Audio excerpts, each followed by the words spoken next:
কথা বলিয়ে নাও। আমি যদি আপনাদের মধ্যে বাংলা হামদে বাড়ি তালা আল্লাহ প্রশংসা সত্যি কথাটা বলতে চেয়েছি, কিন্তু সাথ দেবেন। তোমার ভেদ মাওলা কেউ সবাই গরিব আছে না সবাই পয়সাওয়ালা আছে, সব কোয়ালিটির লোক আছে না সব মতো লোক আছে, যার জন্য আল্লাহ কত দেন মাত্র একটাই ছন্দ করবো, তারপর আমি হাজার দর্শকের ভিড় আছে ভক্তদের। কে বুঝিবে তোমার ভেদ মাওলা,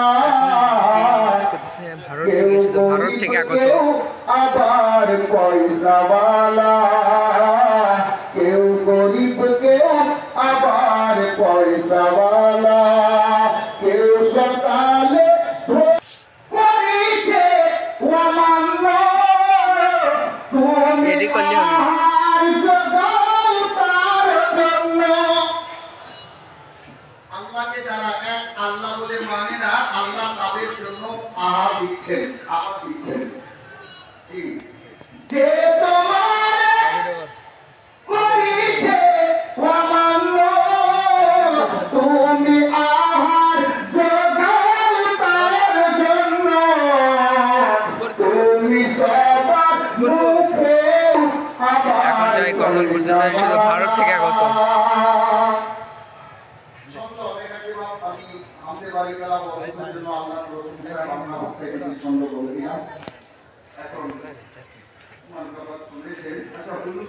আমাদের এমপি বগুড়া ৪ সংসদ সদস্যর প্রার্থী আলহাজ মোহাম্মদ মোশাররফ করিম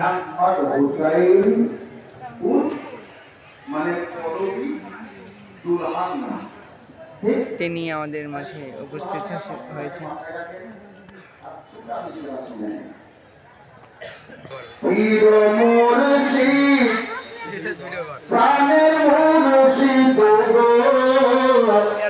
তোমায় ছাড়া রইতে পারি না,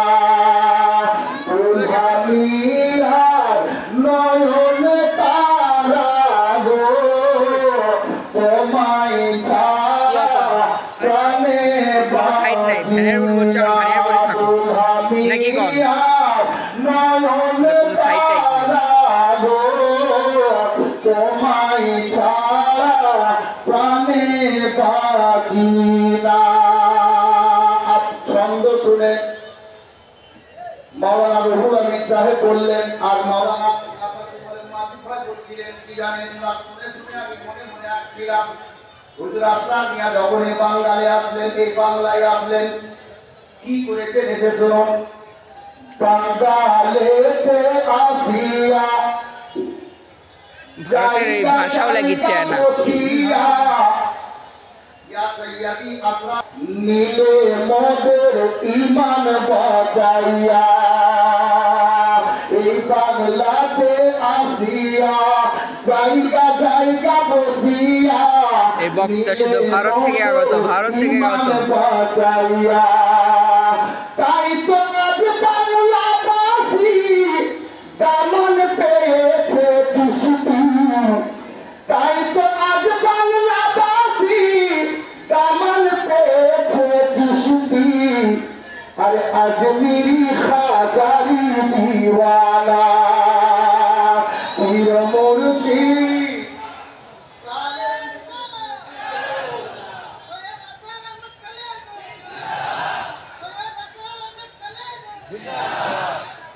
পীর মুর্শিদ প্রাণের মুর্শিদ গো, তোমায় ছাড়া রইতে পারি না, দুলহানিয়ার নয়ন তারা গো, তোমায় ছাড়া প্রাণে বাঁচি না।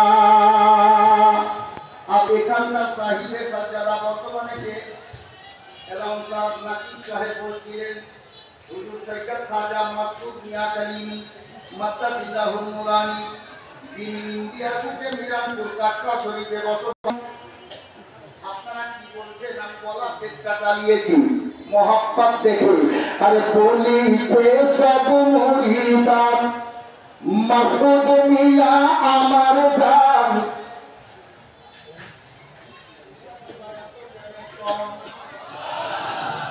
একটু জোরে বলুন আপনি একটু ঘোরাচ্ছি চাহিদে মাজারের দিকে জি আরে বলিছে সব মুরিদান আসরার মিয়া মদের জান না দেখিলে বাঁচে না ও প্রাণ আর বলিছে সব মুরিদান মাসুদ মিয়া মদের জান না দেখিলে বাঁচে না ও প্রাণ আরে নাই বে গরিব নওয়াজ গাউসে পাকেরি আওতার নাই বে গরিব নওয়াজ গাউসে পাকেরি আওলাদ আরে লুকাই যে হুসাইনি খাজানা পীর মুর্শিদ প্রাণের মুর্শিদ গো তোমায় ছাড়া রইতে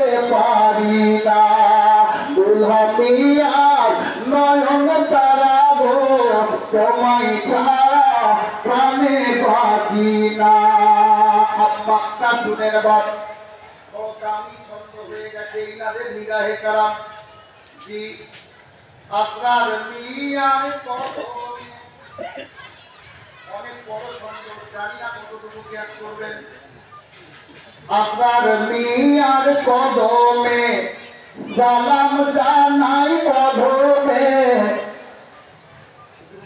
বলুন না ভাই সুবহানাল্লাহ আমি টাকা চাইছি না খালি জবাব বলেন কি শুধু মহব্বতে হোক ইয়া গাউস সুবহানাল্লাহ সে দেখেন ওগো আসরার মিয়ার কদমে সালাম জানাই অধমে দেখা দাও গো একবার স্বপ্নে আসরার মিয়ার কদমে সালাম জানাই অধমে দেখা দাও গো একবার স্বপ্নে রোজ হাসরের দিনে জায়গা দিও চরণে উঠিও কথা কথা ভালো কথা না উঠিও কথা এমপি কথা নেই আমাদের এই নন্দীগ্রাম থানা সবচাইতে একটি যাও এটি আসবে ভালোবাসা ভালো লাগার এবং আমাদের এই আল্লাহ নদী তার উদ্দেশ্যে আজকে যে আমাদের এই পুরুষ মাহফিলের আয়োজন করেছেন আজকের আয়োজন কমিটির সম্মানিত সভাপতি উপস্থিত আছেন আমাদের এই অত্র ঢাকা শরীফের দেশ এবং বিদেশ থেকে যারা এসেছেন সম্মানিত অতিথিবৃন্দ উপস্থিত অত্র এলাকার আমাদের বয়োজ্যেষ্ঠ মুরব্বী আমাদের যুবক ভাইরা এবং অত্র এলাকার সকল আমাদের ধর্মপ্রাণ মুসলমান ভাইরা সবাইকে আমার আবারও সালাম আসসালামু আলাইকুম ওয়া রাহমাতুল্লাহি ওয়া বারাকাতুহু। ওয়ালাইকুম সালাম আপনারা ভালো আছেন? আলহামদুলিল্লাহ দোয়া করি আল্লাহ ভালো রাখুক সুস্থ রাখুক। আসলে এত মানুষের ভিতরে কথা বলার কিছু নাই, দাওয়াত দিয়েছেন আমি ভাবলাম যে একবার ঘুরে আসি, প্রতি বছরে আসি, নির্বাচনী এলাকায় আসি, এই জন্য আপনাদের পাশে আসলাম একটু সালাম দেওয়ার জন্য। আমি সহ আপনাদের সাবেক এমপি 2018 থেকে 23 সাল পর্যন্ত যে এমপি ছিল সে এমপির একজন। আমি এবারও ধানেশী থেকে মনোনয়ন পেয়েছি। আমি বগুড়া জেলা বিএনপির ভারপ্রাপ্ত সেক্রেটারি, আপনাদের এলাকারই সন্তান। এই প্রতিষ্ঠান যখন আস্তে আস্তে করে বড় হয় তখন আমার নামে একজন ভদ্রলোক ছিল নন্দীগ্রামের